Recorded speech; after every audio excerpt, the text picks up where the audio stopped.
Ini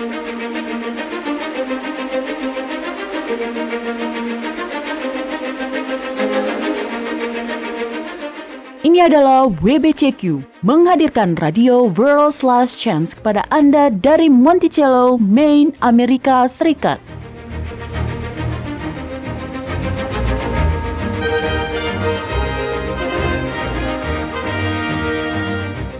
Kejahatan brutal, kerusuhan politik, ketidakstabilan keuangan, semuanya mengarah pada sebuah krisis yang akan datang, krisis yang belum pernah terjadi sebelumnya.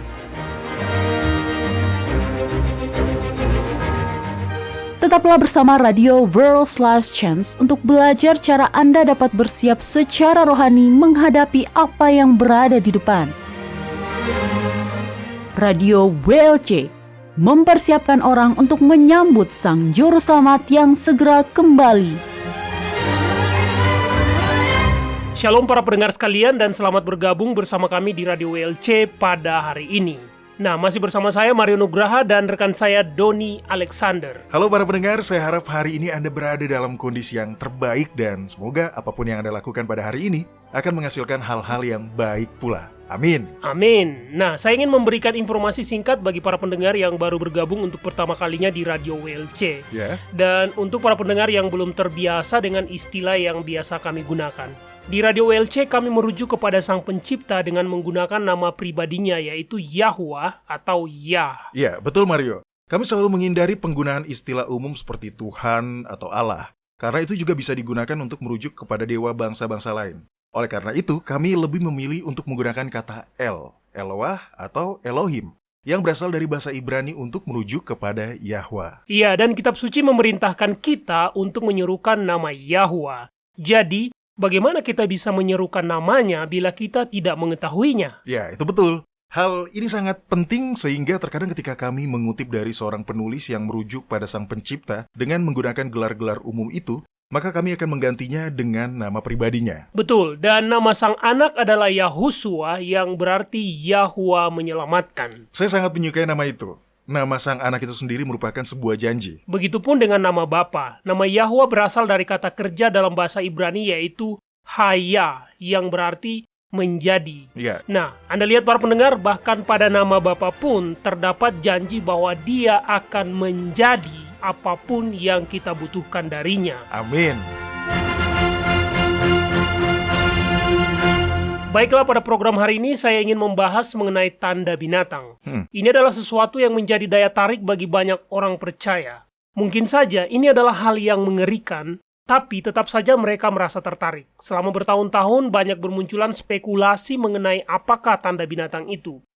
Kalau tidak salah di tahun 1930-an, ketika pertama kali Social Security Number digunakan di Amerika Serikat, yang di Indonesia disebut NPWP, banyak umat Kristen yang merasa takut bahwa itu adalah tanda binatang yang dimaksud di dalam Alkitab. Lalu kemudian, orang-orang mengira bahwa itu adalah sejenis barcode yang ditato di dahi atau pergelangan tangan kita. Saya belum mengerti mengapa mereka bisa berpikiran bahwa kita bisa dipaksa untuk mentato barcode di wajah kita. Tapi ya, sudahlah. Oke. Ya, kelihatannya setiap kali teknologi berkembang, orang-orang takut bahwa tanda binatang itu juga akan menjadi salah satunya. Nah, ada banyak orang yang ingin mengetahui apakah tanda binatang itu berbentuk seperti semacam chip yang ditanamkan ke dalam tubuh kita, atau hal-hal yang berhubungan dengan paham transhumanis, yaitu merusak DNA manusia dan mengubahnya atau semacamnya. Hah? Saya belum pernah mendengarkan tentang paham transhumanis itu, Doni. Oh ya? Nah, begini. Misalnya, ada dua jenis DNA. Ya, anggap saja DNA seekor ular dan DNA seorang manusia perempuan ya. Jadi, paham itu mempercayai bahwa bila DNA Anda dikorup dengan asupan tertentu atau dengan menggunakan partikel nano atau bahkan dengan jenis intervensi medis tertentu, maka DNA Anda akan berubah. Dan itulah yang akan membuat Anda memiliki tanda binatang itu. Itu menarik. Jadi apakah yang dimaksud dengan tanda binatang itu, Doni? Saya harap Anda bisa menjelaskan apa tanda binatang itu yang sebenarnya. Bagaimana nanti itu akan dipaksakan kepada semua orang, dan yang paling penting, apa yang bisa kita lakukan untuk menghindarinya? Baiklah, mari kita bahas mengenai anak kembar 3. Anak kembar 3? Iya. Pertanyaan saya, bagaimana orang tua mereka bisa membedakan anak-anaknya itu? Nah, bagaimana bila istri Anda melahirkan bayi kembar 3? Bagaimana Anda bisa membedakan anak-anak Anda itu? mungkin saya akan bertanya pada istri saya, sayang, mana anak kita? Yang ini siapa? Iya, Anda tidak bisa menjadikan istri Anda sebagai satu-satunya orang yang bertanggung jawab untuk mengetahui hal itu, Mario. Ngomong-ngomong, beberapa tahun lalu di Wales, sepasang suami istri bernama Karen dan juga Ian Gilbert dari kota Pontypool di Wales Selatan, mereka mendapatkan 3 bayi kembar identik. Wah, itu sangat jarang terjadi. Ya. Lalu bagaimana mereka bisa membedakan ketiga anak itu? Nah, begini, ketiga bayi mereka itu semuanya perempuan. Jadi untuk membedakan ketiganya, mereka memberikan semacam kode warna kepada ketiga anak tersebut, yaitu dengan mengecat kuku mereka dengan menggunakan warna yang berbeda-beda. Oke. Saya tidak bisa mengingat nama ketiga anak perempuan tersebut ya. Tapi anggap saja begini. Misalnya salah satu dari ketiga anak perempuan itu bernama Madeleine. Jadi kukunya dicat dengan warna merah keunguan. Oke. Lalu seorang anak lainnya bernama Hazel. Kukunya dicat dengan warna hijau. Ya, jadi seperti itulah cara mereka untuk bisa membedakan ketiga anak perempuan mereka yang kembar identik itu. Itu adalah ide yang cemerlang. Itu Ya. lebih baik dibandingkan ide-ide yang pernah saya dengar sebelumnya. Ada seorang ibu yang menindik tulang rawan di bagian atas telinga anak-anak kembarnya, lalu memberikannya warna yang berbeda sebagai tanda. Saya juga pernah mendapatkan berita di mana sepasang orang tua menandai pantat mungil anak-anak kembarnya dengan tanda titik. Ya. Anak pertama diberi 1 titik, anak kedua diberi 3 titik, dan anak ketiga tidak diberikan tanda. Ya, sepertinya kita bisa menggunakan cara apapun ya untuk membantu kita dalam membedakan anak-anak kembar, Mario. Ya, saya bersyukur saya tidak memiliki anak kembar. Tapi Anda sudah bisa melihat masalahnya, yaitu identitas. Identitas yang tepat adalah hal yang sangat penting. Betul. Nah, permasalahan dalam topik tanda binatang itu adalah karena spekulasi-spekulasi yang Anda sebutkan tadi adalah salah. Jadi, bila orang-orang hanya fokus pada hal-hal seperti tanda binatang itu berupa sebuah chip yang ditanamkan ke dalam tubuh kita, maka orang-orang akan merasa bahwa selama mereka bisa menghindari agar tubuh mereka tidak ditanami chip seperti itu, maka mereka akan selamat. Dan hasilnya mereka akan mendapatkan tanda binatang itu dan mereka bahkan tidak mengetahuinya, Doni. Iya, tepat sekali. Dan jujur saja ada sebuah bahaya yang nyata yang akan kita hadapi bila kita mendapatkan tanda binatang itu. Kita harus mengerahkan semua tenaga kita untuk menghindari tanda binatang itu. Tapi sebelumnya, kita harus tahu apakah tanda binatang itu, dan untuk mengetahuinya, kita harus mengidentifikasi pelakunya terlebih dahulu. Siapakah binatang itu? Apakah patung binatang itu? Dan kemudian kita akan bisa mengetahui apakah tanda binatang itu. Baiklah, mari kita buka kitab Wahyu pasal 13. Itu adalah pasal yang menarik yang di dalamnya dikisahkan mengenai 2 binatang. Satu binatang yang keluar dari dalam laut. Dan binatang yang satunya lagi adalah binatang yang keluar dari dalam bumi. Kita akan fokus pada binatang yang keluar dari dalam bumi. Karena itulah binatang yang akan memaksakan tanda binatang itu kepada orang-orang. Oke, tunggu sebentar, Doni. Saya tahu kita tidak memiliki cukup waktu untuk menjelaskan topik mengenai binatang yang keluar dari dalam laut, tapi saya ingin meringkasnya saja. Ya. Binatang yang keluar dari dalam laut itu adalah simbol yang merujuk pada Gereja Katolik Roma. Saya tidak bermaksud untuk menyakiti perasaan saudara-saudari kita dari Katolik yang sedang mendengarkan program ini. Ini bukanlah sebuah kritikan bagi orang percaya yang taat, yang akan melakukan semua hal yang mereka percayai sebagai hal yang benar. Ya. Saya juga tidak meminta para pendengar sekalian untuk langsung mempercayai perkataan saya. Saya tidak perlu melakukan itu, karena bukti-bukti yang ada di dalam kitab suci sudah jelas. Bila Anda ingin melihat bukti-bukti mengapa binatang yang pertama itu merupakan simbol dari paham Katolik, maka silakan kunjungi situs kami. Carilah artikel yang berjudul Binatang yang Keluar dari Dalam Laut. Kami juga memiliki beberapa video mengenai topik tersebut. Baiklah, Doni, silakan dilanjutkan. Ya, terima kasih atas penjelasan Anda, Mario. Nah, pendengar, sebelum kita melanjutkan, mari kita mendefinisikan kata binatang yang digunakan di dalam kitab suci. Setiap kali Alkitab menggunakan sebuah simbol, maka kita akan selalu bisa mendapatkan penjelasannya dari kitab-kitab lain di dalam kitab suci. Sebelum kita membacakan kitab Wahyu pasal 13, mari kita buka kitab Daniel pasal 7, dan Mario tolong bacakan ayat 2 dan 3. Baiklah, nah ini dia. Kitab Daniel pasal 7 ayat 2 dan 3. Di dalamnya dikatakan, "Berkatalah Daniel demikian, pada malam hari aku mendapat penglihatan, tampak keempat angin dari langit mengguncangkan laut besar, dan 4 binatang besar naik dari dalam laut, yang satunya berbeda dengan yang lain." Baiklah. Nah, setelah ayat itu akan dijelaskan mengenai deskripsi keempat binatang itu dengan rinci. Salah satunya memiliki rupa seperti seekor singa dan memiliki sayap burung Raja Wali, dan salah satu binatang lainnya tampak seperti macan tutul. Dan ada 4 sayap di punggungnya. Semua itu adalah gambaran yang sangat simbolis. Betul. Nah, tentunya Daniel tidak memahami simbol-simbol itu. Oleh karena itu dia bertanya, Nah, Mario, selanjutnya tolong dibacakan di ayat 15 hingga 17 agar kita bisa mendapatkan penjelasan mengenai simbol-simbol tersebut. Baiklah, di dalam ayat 15 hingga 17 dikatakan, "Maka aku, Daniel, terharu karena hal itu, dan penglihatan-penglihatan yang kulihat itu menggelisahkan aku. Lalu kudekati salah seorang dari mereka yang berdiri di sana, dan kuminta penjelasan tentang semuanya itu. Maka berkatalah dia kepadaku, dan diberitahukannya lah kepadaku maknanya. Binatang-binatang besar yang 4 ekor itu ialah 4 raja yang akan muncul dari dalam bumi. Sesudah itu orang-orang kudus milik Yang Maha Tinggi akan menerima pemerintahan, dan mereka akan memegang pemerintahan itu sampai selama-lamanya, bahkan kekal selama-lamanya." Jadi, keempat binatang itu merupakan simbol dari pemerintahan-pemerintahan yang mendominasi dunia. Dan itu bukan hanya kekuatan geopolitik, tapi mereka semua adalah pemerintahan-pemerintahan yang telah berperang dengan Yahwa dengan cara memerangi orang-orang kudusnya. Jadi, dengan demikian, binatang yang akan memaksakan tanda binatang itu juga merupakan kekuasaan pemerintahan di dunia yang akan berperang dengan kerajaan sorga sebelum Yahusua kembali. Ya, tepat sekali, Mario. Nah, sekarang tolong buka dan bacakan kitab Wahyu pasal 13. Dan bacakan ayat mengenai binatang yang kedua, yaitu dalam ayat 11 hingga 17. Oke, nah ini dia, kitab Wahyu pasal 13 ayat 11 hingga 17. Di dalamnya dikatakan, "Dan aku melihat seekor binatang lain keluar dari dalam bumi dan bertanduk 2 sama seperti anak domba, dan dia berbicara seperti seekor singa. Dan seluruh kuasa binatang yang pertama itu dijalankannya di depan matanya. Dia menyebabkan seluruh bumi dan semua penghuninya menyembah binatang pertama yang luka parahnya telah sembuh. Dan dia mengadakan tanda-tanda yang dahsyat, bahkan dia menurunkan api dari langit ke bumi di depan mata semua orang. Dia menyesatkan mereka yang diam di bumi dengan tanda-tanda yang telah diberikan kepadanya untuk dilakukannya di depan mata binatang itu. Dan dia menyuruh mereka yang diam di bumi supaya mereka mendirikan patung untuk menghormati binatang yang luka oleh pedang, namun yang tetap hidup itu. Dan kepadanya diberikan kuasa untuk memberikan nyawa kepada patung binatang itu, sehingga patung binatang itu berbicara juga dan bertindak begitu rupa, sehingga semua orang yang tidak menyembah patung binatang itu dibunuh. Dan dia menyebabkan sehingga kepada semua orang, kecil atau besar, kaya atau miskin, merdeka atau hamba, diberi tanda pada tangan kanannya atau pada dahinya, dan tidak seorang pun yang dapat membeli atau menjual selain daripada mereka yang memakai tanda itu, yaitu nama binatang itu atau bilangan namanya." Ya, terima kasih Mario. Simbol tersebut merupakan simbol Amerika Serikat. Dan mengenai binatang pertama yang keluar dari dalam laut, kita tidak bisa menjelaskannya dengan panjang karena kita tidak memiliki cukup waktu.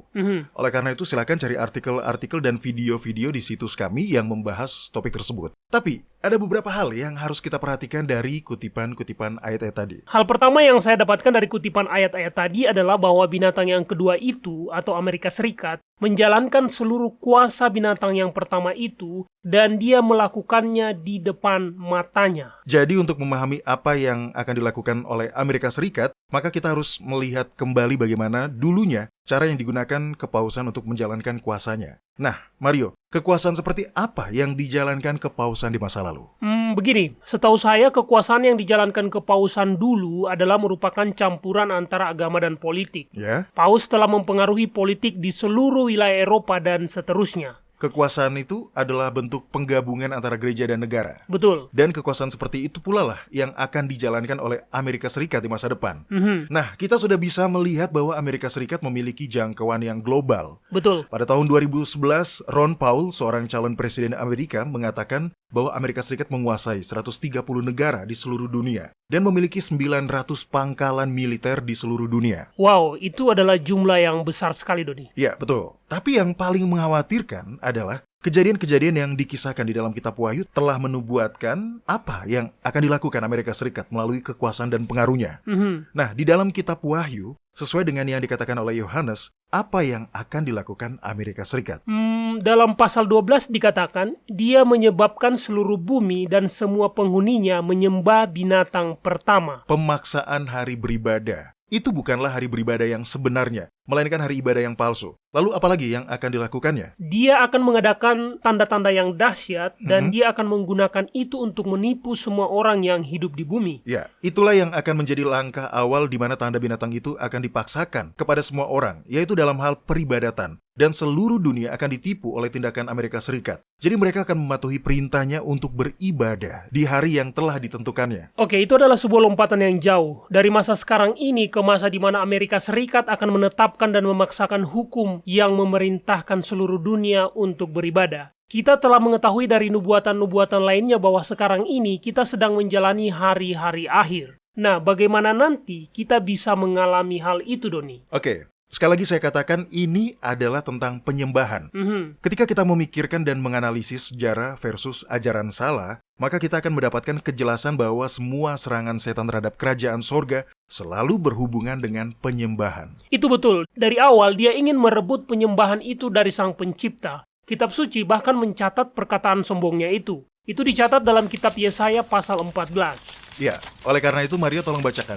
Baiklah, di dalam kitab Yesaya pasal 14 ayat 12 hingga 14 dikatakan, "Wah, engkau sudah jatuh dari langit, hai bintang timur, putra fajar. Engkau sudah dipecahkan dan jatuh ke bumi, hai yang mengalahkan bangsa-bangsa. Engkau yang tadinya berkata dalam hatimu, aku hendak naik ke langit, aku hendak mendirikan tahtaku mengatasi bintang-bintang Elohim, dan aku hendak duduk di atas bukit pertemuan, jauh di sebelah utara. Aku hendak naik mengatasi ketinggian awan-awan, hendak menyamai yang maha tinggi." Ambisi setan atau Lucifer adalah untuk menjadi sama seperti yang maha tinggi. Dia merasa iri terhadap kemuliaan dan rasa hormat, penyembahan, dan pujian yang dipanjatkan pada Sang Pencipta. Dia menginginkan itu semua untuk dirinya. Nah, itulah sebabnya dia telah merancang dan mempromosikan semua bentuk peribadatan yang palsu itu. Ya, dia ingin agar peribadatan yang ditujukan kepada Yahwa itu diberikan kepadanya. Dan dia masih berusaha untuk melakukan itu, Mario. Itulah tujuan tanda binatang tersebut. Itu bukanlah sebuah kartu identitas atau semacamnya. Bukan sebuah tato atau chip yang ditanam ke dalam tubuh kita. Itu adalah penyembahan yang dicuri dari Yahwa yang kemudian dilakukan untuk ditujukan kepada setan. Betul. Baiklah para pendengar sekalian, kita akan rehat sejenak. Jadi jangan kemana-mana, kami segera kembali.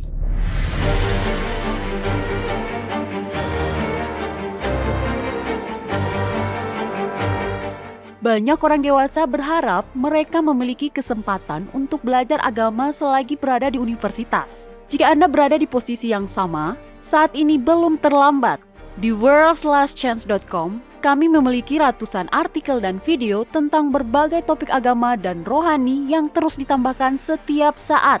Ada artikel yang memberikan nasihat tentang bagaimana menikmati kehidupan Kristen yang berkemenangan. Artikel-artikel lain menyelidiki secara mendalam bagian-bagian Alkitab yang salah dimengerti dan menjelaskan apa arti bagian itu dalam bahasa Ibrani yang asli. Kami juga menyajikan banyak artikel dan video tentang nubuatan.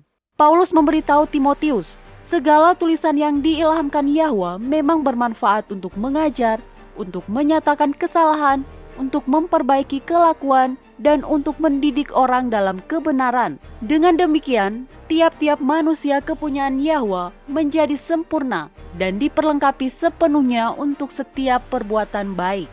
Jika Anda membaca dengan seksama materi di situs kami, Anda akan memiliki landasan yang menyeluruh bukan hanya pada kebenaran doktrinal, tetapi Anda juga akan mempelajari rahasia-rahasia cara berdoa yang efektif dan cara belajar Alkitab sehingga Anda dapat menemukan kebenaran untuk diri Anda sendiri. Kunjungi situs web kami di worldslastchance.com. Tidak ada kata terlambat untuk memulai. worldslastchance.com mempersiapkan orang untuk menyambut Sang Juru Selamat yang segera kembali.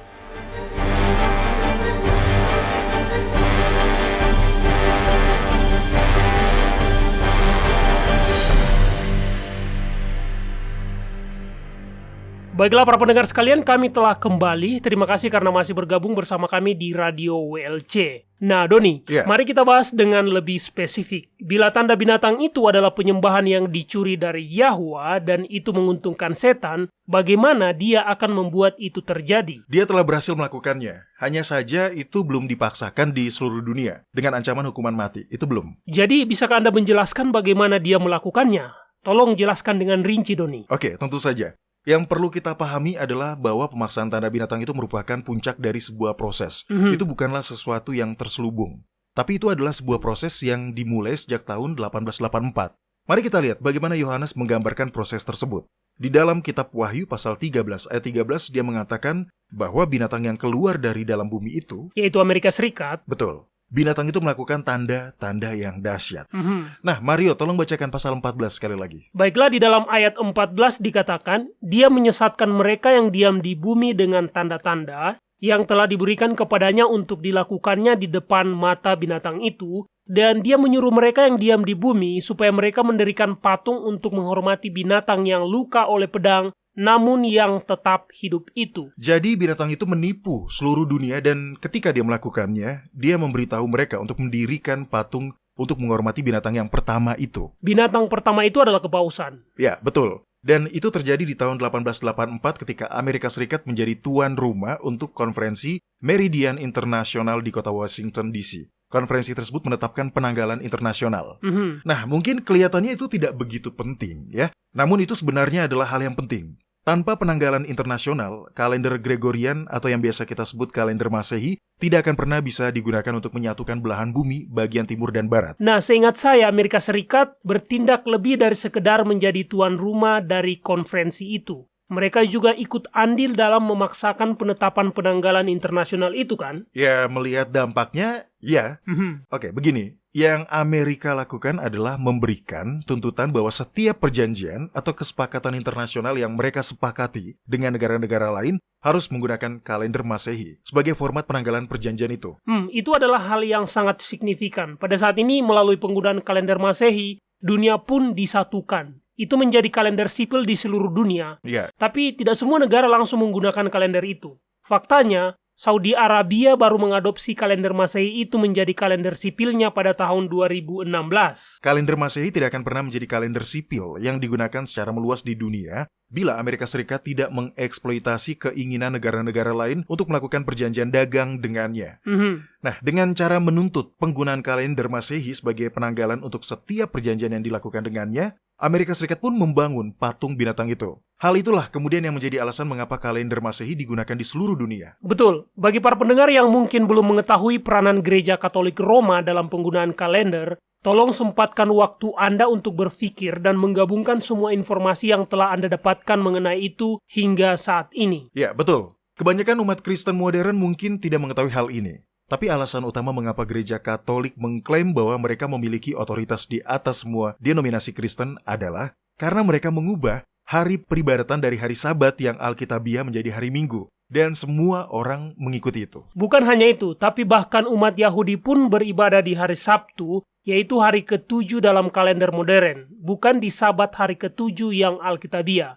Umat Muslim pun demikian. Mereka beribadah di masjid pada hari Jumat di dalam kalender Masehi. Ini adalah poin yang signifikan. Saya telah mencetak beberapa komentar dari beragam publikasi Katolik, ya. Oleh karena itu, Mario tolong bacakan. Saya ulangi, ini adalah pernyataan yang dikeluarkan oleh orang-orang Katolik itu sendiri.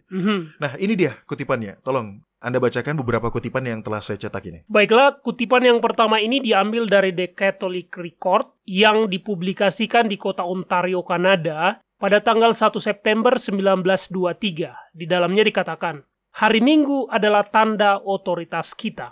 Itu adalah kutipan yang singkat. Baiklah, kutipan selanjutnya diambil dari American Catholic Review. Di dalamnya dikatakan, hari Minggu adalah murni ciptaan Gereja Katolik. Baiklah, kutipan selanjutnya, ini adalah kutipan yang bagus.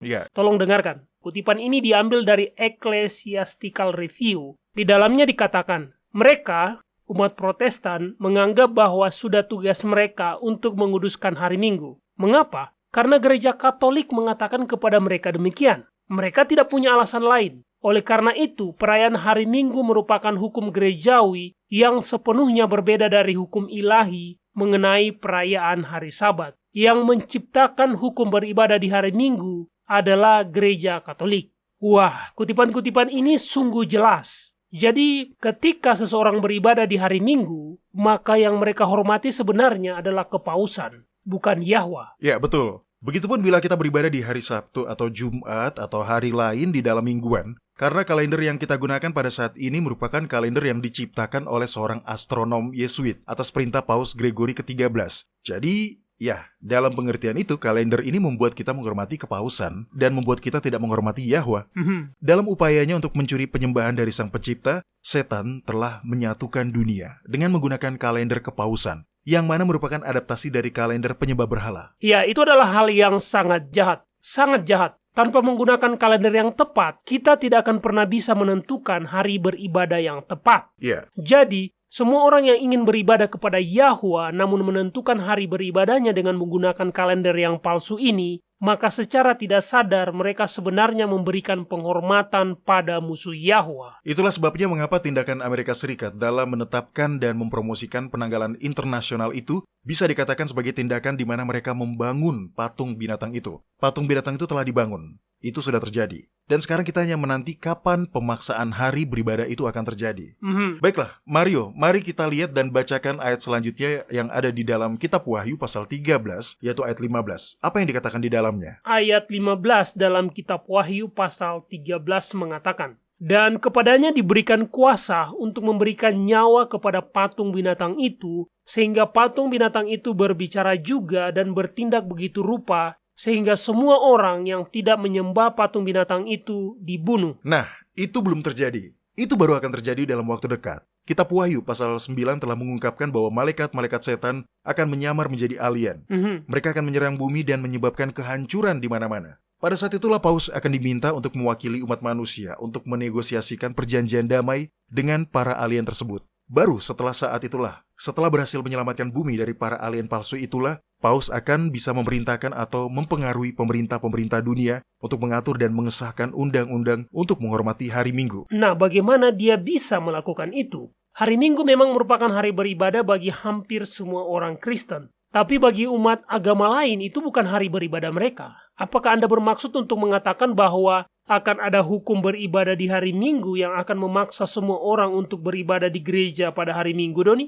Tidak. Dia tidak perlu melakukan itu. Seperti yang Anda katakan, ada banyak agama lain di dunia selain agama Kristen. Yang harus dilakukan Paus untuk membuat orang-orang menghormati hari Minggu adalah dengan menetapkan hukum yang akan melarang semua bentuk perdagangan pada hari itu. Misalnya, tidak akan ada pertandingan olahraga profesional yang diizinkan pada hari itu. Tempat-tempat hiburan tertutup seperti bioskop. Biar saya tebak, yang akan dia jadikan alasan adalah bahwa hari Minggu harus dijadikan sebagai hari untuk menghabiskan waktu bersama keluarga. Ya, tepat sekali. Dengan mempromosikannya dalam kemasan yang tampak baik seperti itu, maka orang-orang yang awalnya tidak ingin mematuhi aturan itu pun menjadi ingin mematuhinya. Maka Paus tidak harus memerintahkan mereka untuk pergi ke gereja pada hari Minggu. Yang perlu dia lakukan adalah menyamarkannya sebagai hal yang baik, yang membuat orang-orang akan berhenti bekerja pada hari itu. Dan mereka pun akan menghormati hari Minggu. Ya, hari yang merupakan tanda otoritas Paus seperti yang telah kita ketahui. Ya, betul. Nah, yang harus diingat adalah bahwa hal itu juga menjadi tipuan. Setidaknya bagi umat Kristen,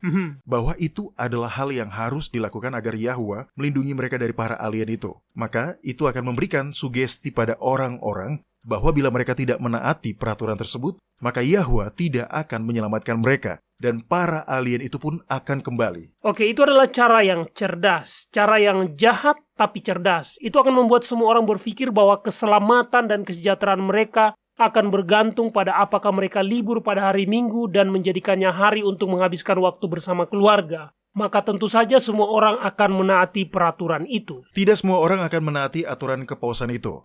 Orang-orang yang mengetahui kebenaran, orang-orang yang melihat hari Minggu itu sebagaimana adanya, yaitu sebuah hari peribadatan palsu yang mencuri kemuliaan dari Sang Pencipta. Orang-orang itu tidak akan menaati hukum beribadah di hari Minggu itu. Dan pada saat itulah akan terjadi pemaksaan. Nah, Mario, silakan lanjut bacakan ayat 16 dan 17. Baiklah, Doni. Di dalam ayat 16 dan 17 dikatakan, "Dan dia menyebabkan sehingga kepada semua orang, kecil atau besar, kaya atau miskin, merdeka atau hamba, diberi tanda pada tangan kanannya atau pada dahinya, dan tidak seorang pun yang dapat membeli atau menjual selain daripada mereka yang memakai tanda itu, yaitu nama binatang itu atau bilangan namanya." Nah, tanda binatang itu akan didapatkan ketika seseorang yang mengetahui kebenaran dengan sepenuhnya memutuskan untuk berpegang teguh pada hari ibadah yang palsu itu, karena itu lebih nyaman bagi masyarakat modern ketimbang beribadah pada Sang Pencipta di hari Sabatnya. yang dihitung dengan menggunakan metode penentuan waktunya yang asli, yaitu kalender lunisolar.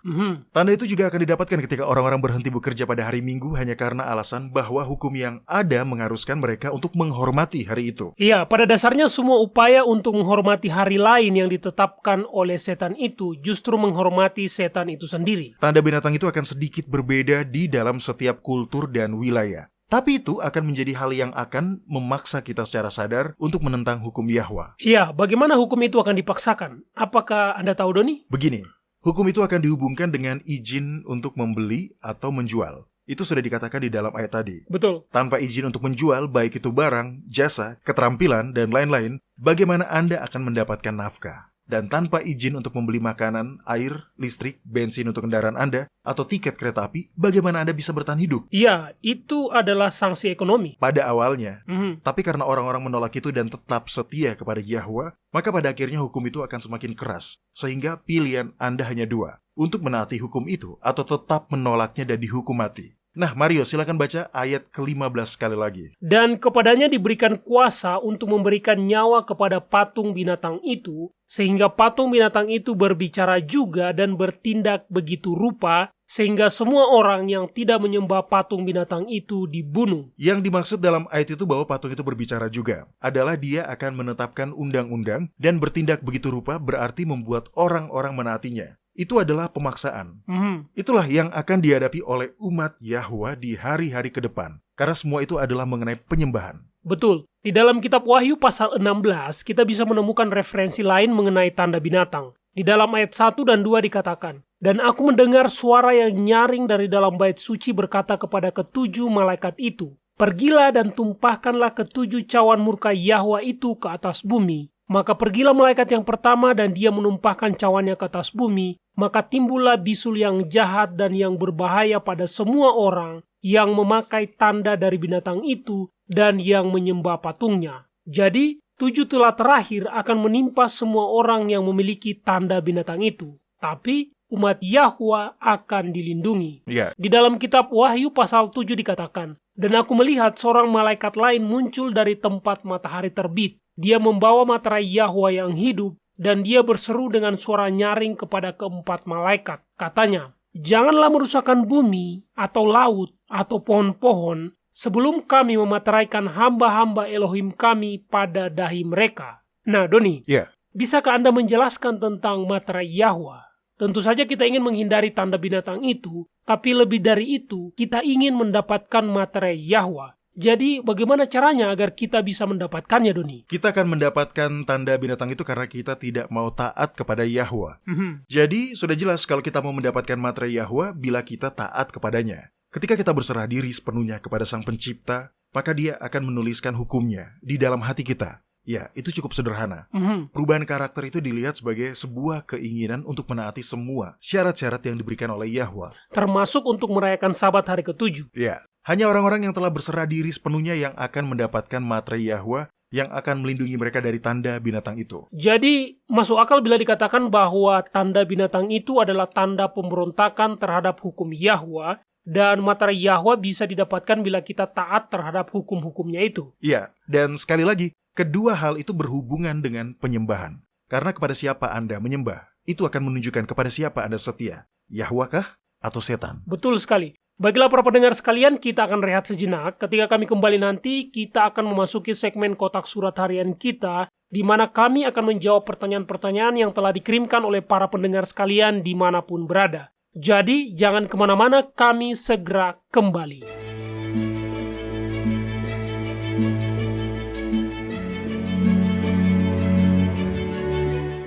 Jika Anda sudah berkomitmen untuk beribadah kepada Yahwa pada hari Sabat kudusnya yang ditentukan dengan kalender lunisolarnya yang ditetapkan pada masa penciptaan, World's Last Chance memiliki aplikasi yang dapat Anda gunakan baik di komputer maupun di smartphone Anda.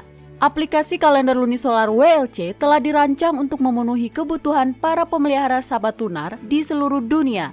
Kunjungilah website kami di worldslastchance.com dan mulailah menggunakannya hari ini. Anda dapat mengaksesnya secara online dan mengunduhnya ke perangkat Anda atau bahkan memasangnya di website Anda sendiri. Aplikasi kalender lunisolar WLC adalah sebuah bahan yang sangat baik bagi semua orang yang berkomitmen untuk menghormati hari-hari raya Yahwa.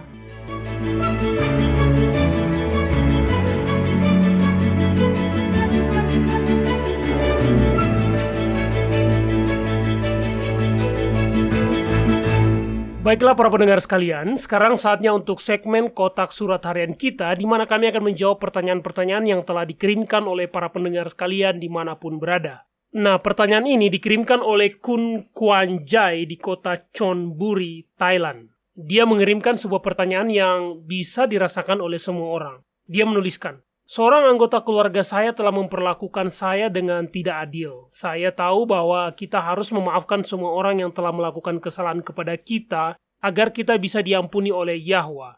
Tapi bagaimana caranya? Apakah kalian bisa memberikan saran bagaimana saya bisa membuat diri saya memaafkan orang ini? Baiklah, Kwan Jai, pertama-tama, izinkan saya untuk mengatakan bahwa saya paham situasi Anda.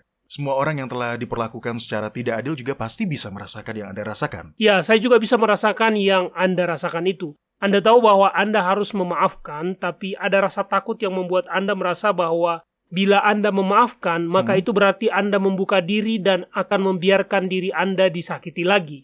Di sisi lain, Anda juga merasa takut, karena bila Anda tidak memaafkannya, maka Yahwa tidak akan mengampuni Anda. Jadi, Doni, apa yang harus kita lakukan dalam situasi seperti itu? Baiklah, mari kita mulai dengan membacakan kitab Matius pasal 6 ayat 14 hingga 15. Itu adalah kutipan ayat yang menjelaskan cara untuk merespon rasa takut itu. Mario, tolong bacakan. Baiklah, di dalam kitab Matius pasal 6 ayat 14 hingga 15 dikatakan, karena jikalau kamu mengampuni kesalahan orang, Bapamu yang di sorga akan mengampuni kamu juga. Tetapi jikalau kamu tidak mengampuni orang, Bapamu juga tidak akan mengampuni kesalahanmu. Dari situlah banyak tekanan yang kita rasakan. Setan datang dan membuat kita takut bahwa bila kita tidak memaafkan, maka kita tidak akan diselamatkan. Tapi saya ingin mengatakan bahwa hal ini sama dengan hal-hal lainnya yang berhubungan dengan keselamatan. Kita tidak bisa melakukannya sendirian. Ketika seseorang telah melukai kita, betul-betul melukai kita, ketika kita masih merasa sakit atau setidaknya masih merasakan dampak negatif oleh apa yang telah dilakukan orang itu kepada kita, maka terkadang kita tidak akan bisa membuat diri kita untuk mengampuni orang tersebut. Betul, jadi apa yang harus kita lakukan? Karena hal terakhir yang ingin kita lakukan adalah membuka diri, dan itu memberi peluang bagi diri kita disakiti lagi, atau dimanfaatkan seperti itu lagi. Ya, ada beberapa hal yang menurut saya berhasil untuk mengatasi itu. Tapi pertama-tama, mari kita selesaikan rasa takut kita untuk memaafkan. Karena kita takut bahwa kita akan dilukai lagi bila kita memaafkan.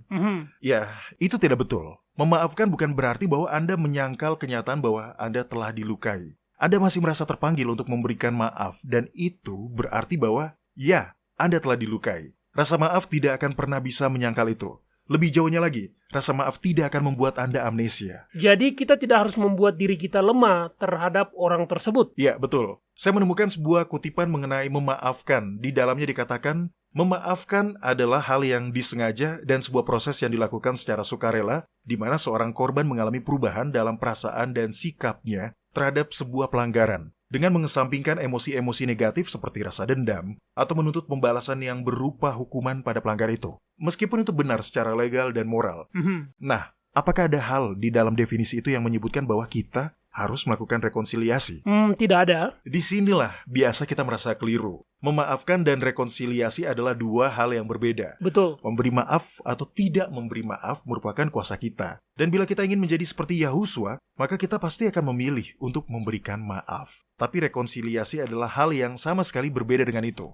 Rekonsiliasi tidak selalu bisa dilakukan. Bagaimana kita bisa berekonsiliasi dengan orang yang sejak awal tidak pernah ingin mengakui bahwa mereka berbuat salah kepada kita? Betul, kita tidak bisa berekonsiliasi dengan orang yang seperti itu kan? Iya. Jadi bebaskanlah pikiran Anda dari rasa takut bahwa bila Anda memaafkan seseorang, maka itu berarti bahwa Anda juga harus berekonsiliasi dengannya. Anda tidak perlu berekonsiliasi. Itu adalah dua permasalahan yang berbeda. Ya, tadi Anda mengatakan bahwa bila kita ingin menjadi seperti Yahusua, maka kita akan memilih untuk memaafkan. Apa yang harus kita lakukan bila kita tidak ingin memaafkan? Bagaimana bila perlakuan tidak adil itu masih sedang terjadi pada kita, Doni? Dengan cara menyadari bahwa memaafkan adalah pilihan. Itu bukanlah sebuah perasaan. Oke, tolong jelaskan lebih banyak lagi. Karena tadinya saya pikir bahwa tujuan dari memaafkan adalah untuk mengesampingkan keluhan-keluhan kita dan entahlah, merasa baikan lagi dengan orang tersebut. Ya, tentu saja. Anda bisa melakukan itu bila seseorang menyakiti Anda tanpa sengaja. Tapi bila mereka memang sengaja menyakiti Anda, bila mereka terus menyakiti Anda, bila mereka menolak untuk mengakui bahwa mereka telah menyakiti Anda,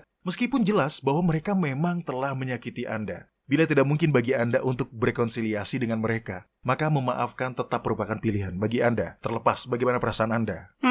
Dan bagaimana kita bisa melakukan itu? Nah, Mario, bagi saya secara pribadi, saya menemukan bahwa itu akan membawa saya pada sebuah tahapan baru dalam berserah diri. Di dalam doa saya berkata, Bapa, Engkau mengetahui semua hal tentang permasalahanku ini. Engkau tahu bahwa saya telah dilukai. Engkau tahu bahwa pada saat ini tidak mungkin saya melakukan rekonsiliasi. Engkau berfirman bahwa saya harus bisa memaafkan. Jadi baiklah, saya akan memaafkan. Saya memilih untuk memaafkan orang ini. Saya merasa bahwa saya tidak ingin memaafkan, tapi tetap saja saya akan memaafkannya. Saya berserah pada kuasa-Mu untuk mengubah perasaan saya ini. Lalu apa yang terjadi, Doni? Dengan cepat saya merasakan sensasi damai yang belum pernah saya rasakan sebelumnya mengenai situasi itu. Tapi saya paham bahwa rasa damai itu datang karena saya melakukan kehendak Yahwa. Itu tidak berarti bahwa saya tiba-tiba memunculkan perasaan dari dalam diri saya untuk memaafkan orang yang telah menyakiti saya itu. Saya hanya membuat keputusan secara sadar, terlepas dari apa yang saya rasakan, demi menaati firman Yahwa dan untuk memberi maaf. Mengenai apakah perasaan saya akan berubah atau tidak, itu saya serahkan sepenuhnya kepada Yahwa. Dan pada akhirnya perasaan saya betul-betul akan dirubah. Ketika saya berhenti membawa beban rasa marah dan benci itu, maka perasaan saya pun berubah. Bukan berarti bahwa saya telah berrekonsiliasi dengan orang itu. Itu tidak mungkin. Tapi saya memang mengambil keputusan secara sadar untuk memaafkan dan menyerahkan sisanya kepada Yahwa. Ya, itu bukanlah hal yang mudah untuk dilakukan, khususnya bila perlakuan buruk itu masih sedang terjadi kepada kita. Ya. Nah, apakah ada janji yang bisa diklaim untuk membantu kita dalam situasi seperti itu, Doni? Saya senang Anda menanyakan hal itu, Mario. Ya, ada satu janji yang sangat kuat yang ada di dalam kitab Roma pasal 12. Oleh karena itu, tolong buka dan bacakan kitab Roma pasal 12 ayat 17 hingga 19. Baiklah, Doni, di dalamnya dikatakan, janganlah membalas kejahatan dengan kejahatan. Lakukanlah apa yang baik bagi semua orang. Sedapat-dapatnya, kalau hal itu bergantung padamu, hiduplah dalam pendamaian dengan semua orang.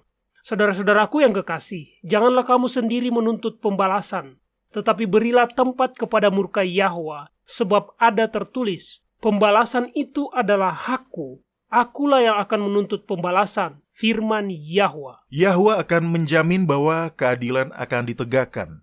Mungkin bukan dalam kehidupan ini, tapi dia pasti akan melakukannya. Salah satu hal yang selalu diulang di dalam kitab suci adalah bahwa kita harus menunggu Yahwa. Tapi kita bisa percaya dan kita bisa tahu bahwa keadilan akan ditegakkan. Anda tidak harus melakukannya sendiri. Buatlah pilihan secara sadar untuk memaafkan dan serahkanlah sisanya kepada Bapa. Ya, saya menyukai itu. Di dalam situasi seperti itu, ada baiknya bila kita mengingat bahwa Yahwa amat menyukai keadilan. Hal lain yang baik untuk diingat adalah bahwa keadilan Yahwa itu sempurna. Tidak lebih dan tidak kurang. Itu sempurna. Dan dia memiliki cara untuk mendapatkan keadilan yang tidak bisa kita dapatkan. Baiklah, masih ada waktu untuk menjawab satu pertanyaan lagi. Ya.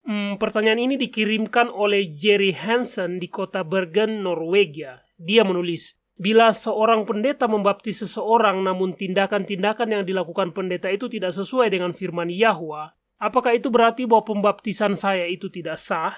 Baru-baru ini saya mengetahui bahwa pendeta yang membaptis saya tahun lalu memiliki hubungan gelap dengan sekretaris gereja yang sudah berlangsung sejak lama. Oke, begini. Tentu saja, bila seseorang akan dibaptis, maka secara ideal, dia akan mencari seseorang yang menjalani hidup sesuai dengan ketetapan Yahwa untuk membaptisnya. Tapi yang Jerick tanyakan itu adalah hal yang berbeda. Dengan iman yang baik berdasarkan informasi yang dia miliki pada saat itu, dia ingin dibaptis. Bapa menerima tindakannya itu karena itu adalah bentuk penyesalan atas dosa-dosa yang pernah dilakukan. Dan karena imannya untuk bertobat dalam jasa darah Yahuswa. Yahwa membaca hatinya. Pembaptisan adalah simbol penyucian. Simbol kematian kita dengan Yahuswa, agar kita bisa dibangkitkan dengannya di kehidupan yang baru. Betul. Karena dia memiliki keinginan untuk mengikuti Yahwa, maka pembaptisan Jerick itu masih sah. Ketidaktahuannya akan dosa tersembunyi pendeta itu tidak membatalkan pembaptisannya. Ya, apakah ada alasan yang bisa menyebabkan seseorang harus dibaptiskan ulang, Doni? Ya, tentu saja. Bila seseorang telah tersesat dan menjalani hidup yang penuh dosa, memilih untuk memberontak terhadap hal yang dia ketahui adalah benar, namun kemudian bertobat kepada Yahwa, maka terkadang orang itu ingin dibaptis ulang karena hal tersebut. Itu adalah sebuah pernyataan umum mengenai iman terhadap pengampunan Yahwa. Itu juga bisa terjadi bila seseorang dibaptis di bawah kepercayaan terhadap ajaran-ajaran salah. Misalnya kepercayaan terhadap ajaran ketuhanan Tritunggal, maka dia bisa dibaptiskan ulang. Tapi, sekali lagi ingat, tujuan pembaptisan adalah untuk secara publik dan secara simbolik ikut terlibat dalam kematian dan kebangkitan Yahuswa. Betul, di dalam kitab Galatia pasal 2 ayat 20 dikatakan, Aku telah disalibkan dengan Kristus, namun aku hidup, tetapi bukan lagi aku sendiri yang hidup, melainkan Kristus yang hidup di dalam aku, dan hidupku yang kuhidupi sekarang di dalam daging adalah hidup oleh iman dalam anak Yahwa, yang telah mengasihi aku dan menyerahkan dirinya untuk aku. Ya, tepat sekali. Manusia cenderung untuk menjadi lebih legalis dibandingkan Bapa. Ingat, dia membaca hati kita. Dia tahu bila hati seseorang benar bersamanya, dan dia menerima itu. Amin. Dan untuk Jerik, jangan biarkan fakta bahwa orang yang telah membaptis Anda itu adalah seorang pendosa untuk menghancurkan rasa percaya Anda pada Yahwa. Di dalam kitab Roma pasal 3 ayat 23 dikatakan, Karena semua orang telah berbuat dosa dan telah kehilangan kemuliaan Yahwa. Nah, Jerik, situasi Anda itu menggarisbawahi alasan surga untuk memanggil orang-orang untuk keluar dari gereja-gereja yang sesat, tapi situasi itu sama sekali tidak mengurangi kekuatan Injil atau kebenaran-kebenaran dari firman Yahwa. Jangan biarkan iman Anda untuk terguncang seperti itu, Jerik. Ya. Baiklah para pendengar sekalian, sekian waktu kita untuk segmen Kotak Surat Harian kita pada hari ini. Tapi jangan lupa untuk terus mengirimkan pertanyaan-pertanyaan dan komentar-komentar Anda. Kunjungi situs kami di worldslastchance.com. Pilih bahasa Indonesia dan klik hubungi kami. Nah, jika kami tidak sempat untuk menjawab pertanyaan Anda secara langsung melalui siaran radio ini, maka silakan melihat bagian tanya jawab di situs kami.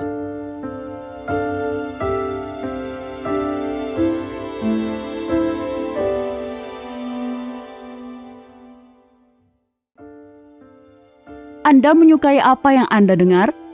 Kunjungi situs kami di worldslastchance.com untuk mendengarkan episode-episode lain dari program radio kami. Radio World's Last Chance mempersiapkan orang untuk menyambut Sang Juru Selamat yang segera kembali.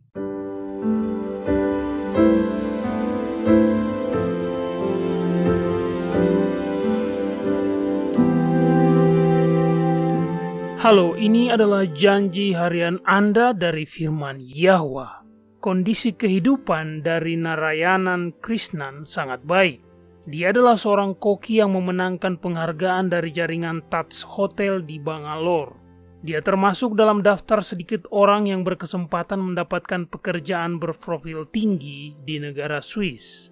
Nah, pada suatu hari, dalam sebuah kunjungannya ke sebuah kuil di Madurai, Krishnan melihat pemandangan yang mengejutkan yang mengubah hidupnya selamanya. Dia melihat ada seorang lelaki tua tunawisma yang karena sangat lapar memakan kotorannya sendiri.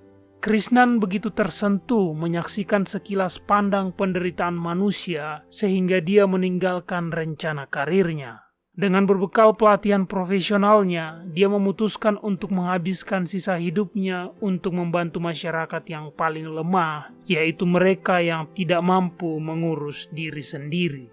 Setiap hari dia bangun jam 4 pagi. Dia memasak makanan hangat yang sederhana dan bergizi, dan kemudian bersama dengan tim penolongnya, dia memasukkan makanan ke dalam sebuah mobil van dan memberi makan para tunawisma di Madurai, Tamil Nadu. Krishnan memperkirakan bahwa dia memberi makan lebih dari 400 orang miskin setiap hari. Sampai saat ini, dia telah membagikan lebih dari 1,2 juta makanan hangat melalui organisasi nirlaba Arksaya Trust. Dan tidak berhenti sampai di situ, Krishnan juga menyediakan layanan potong rambut gratis bagi mereka yang membutuhkan. Dia menghormati martabat individu orang-orang. Nah, para pendengar, masing-masing dari kita sebagai seorang individu memiliki lingkup pengaruhnya sendiri. Anda mengenal orang-orang yang hatinya dapat Anda jangkau, yang tidak bisa saya jangkau. Dan setiap hal yang Anda lakukan untuk memberkati orang lain, setiap kata-kata yang menguatkan, setiap tindakan kebaikan akan mendapatkan upah dan terhitung sebagai tindakan yang dilakukan untuk Yahwa sendiri.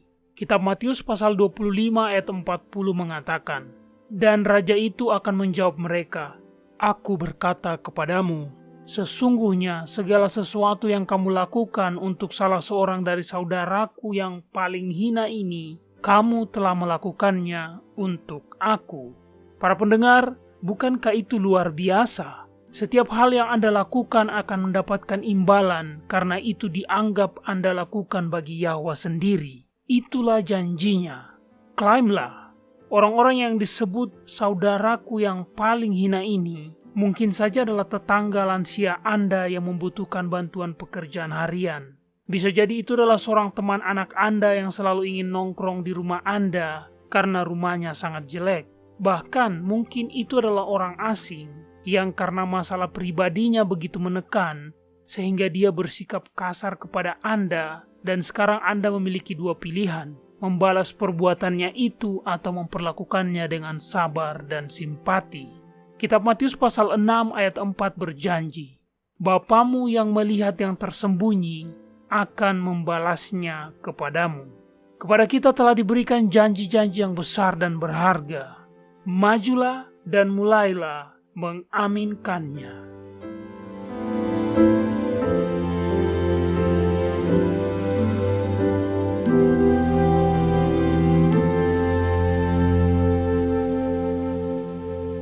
World's Last Chance berdedikasi untuk mempersiapkan orang menyambut Sang Juru Selamat yang segera kembali. Acara siaran radio harian kami tersedia dalam 7 bahasa berbeda dari seluruh dunia dan masih banyak bahasa-bahasa lain lagi yang akan mengudara. Video-video dan artikel-artikel kami telah diterjemahkan ke dalam lebih dari 30 bahasa berbeda. Dan kami tidak hanya fokus pada salah satu poin pengajaran. Kami bersedia untuk bekerja sama dengan surga untuk membawa semua kebenaran ke dunia. Artikel-artikel dan video-video kami mencakup berbagai topik-topik penting pada pertumbuhan dan pembangunan dari perjalanan kekristenan.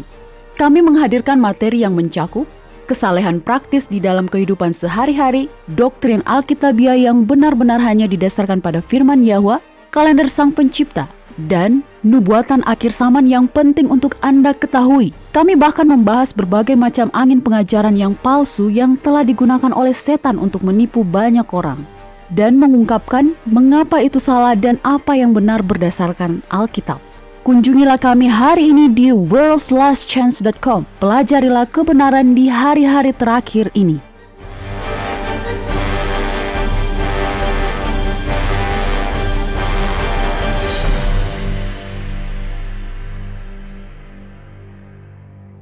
Para pendengar sekalian, tanda binatang itu dan materai Yahwa adalah hal yang berlawanan satu sama lain. Yang satu merupakan simbol kesetiaan total kepada setan dan bisa didapatkan baik di pergelangan tangan atau di dahi kita. Dan yang satunya lagi yaitu materai Yahwa hanya bisa didapatkan di dahi kita. Nah Doni, Ya. apakah pentingnya itu? Begini, tanda binatang bisa didapatkan pada pergelangan tangan atau dahi kita karena orang-orang ingin mendapatkannya karena alasan yang berbeda-beda. Beberapa orang akan menerima hukum yang menyatakan bahwa hari Minggu adalah hari libur, karena mereka betul-betul mengira bahwa itu adalah hal yang benar untuk dilakukan. Sementara orang-orang lainnya akan menerima tanda binatang itu bukan karena mereka telah diyakinkan secara intelektual, tapi karena mereka ingin merasa nyaman. Menaati hukum adalah hal yang bijaksana untuk dilakukan, tapi mereka merasa bahwa menaati hukum adalah hal yang membuat mereka merasa tidak nyaman. Jadi meskipun mereka tahu bahwa hari Minggu bukanlah hari yang kudus, mereka akan tetap menaati aturan itu karena bagi mereka itu lebih mudah dan lebih nyaman untuk dilakukan. Iya, mereka menaatinya karena itu lebih mudah dilakukan. Ya, tepat sekali. Bedanya, materai Yahwa hanya bisa didapatkan pada dahi kita. Karena hanya orang-orang yang berkomitmen sepenuhnya pada Yahwa, hanya orang-orang yang telah berserah diri sepenuhnya, dan yang telah mengizinkannya untuk menciptakan ulang merekalah yang bisa mendapatkannya.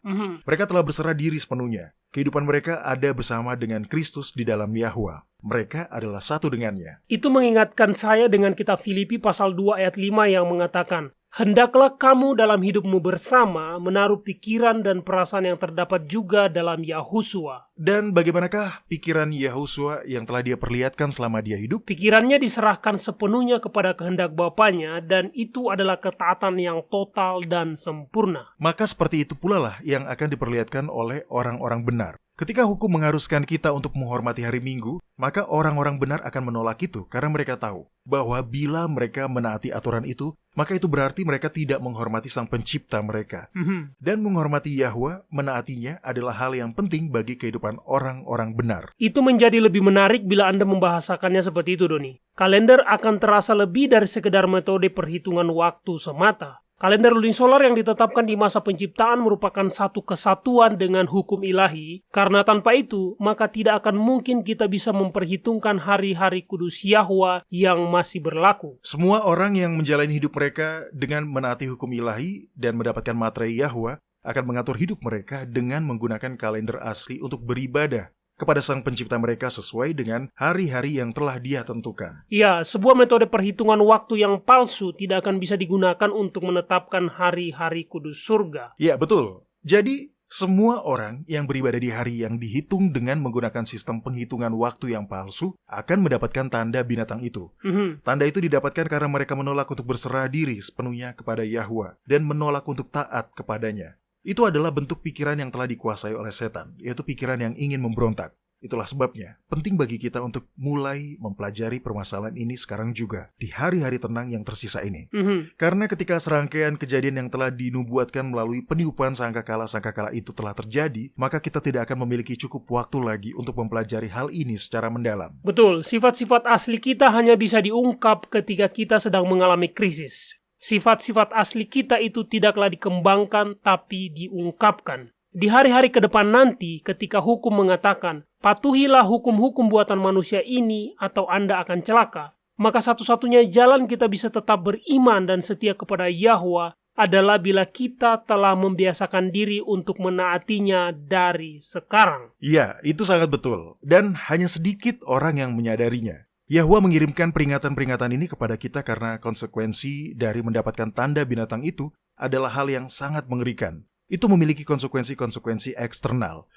Mari kita lihat seperti apa konsekuensinya itu. Mario tolong bacakan kitab Wahyu pasal 14 ayat 9 hingga 11. Baiklah Doni, di dalam kitab Wahyu pasal 14 ayat 9 hingga 11 dikatakan, jikalau seseorang menyembah binatang dan patungnya itu dan menerima tanda pada dahinya atau pada tangannya, maka dia akan minum dari anggur murka Yahwa yang disediakan tanpa campuran dalam cawan murkanya, dan dia akan disiksa dengan api dan belerang di depan mata malaikat-malaikat kudus dan di depan mata anak domba. Maka asap api yang menyiksa mereka itu naik ke atas sampai selama-lamanya, dan siang malam mereka tidak henti-hentinya disiksa, yaitu mereka yang menyembah binatang serta patungnya itu, dan barang siapa yang telah menerima tanda namanya. Itulah sebabnya Yahwa ingin agar kita terbangun dan waspada. Dia tidak ingin kita ditipu ketika hukum itu ditetapkan, sehingga kita harus menutup usaha Anda di hari Minggu dan menghabiskan waktu bersama keluarga kita.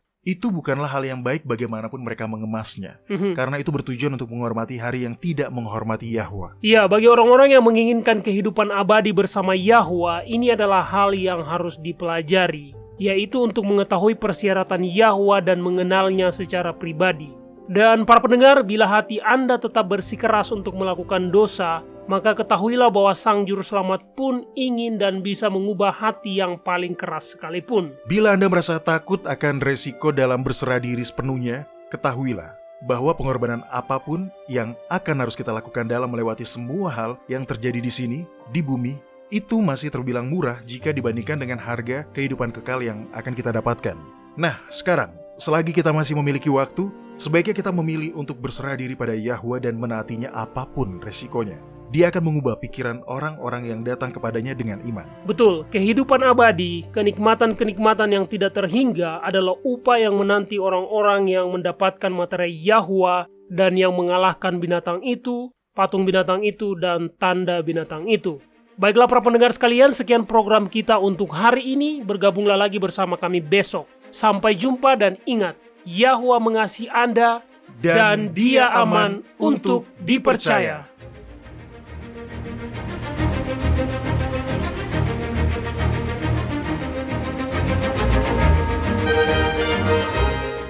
Anda baru saja mendengarkan Radio WLC. Program ini serta episode Radio WLC yang lain tersedia untuk Anda unduh di situs kami.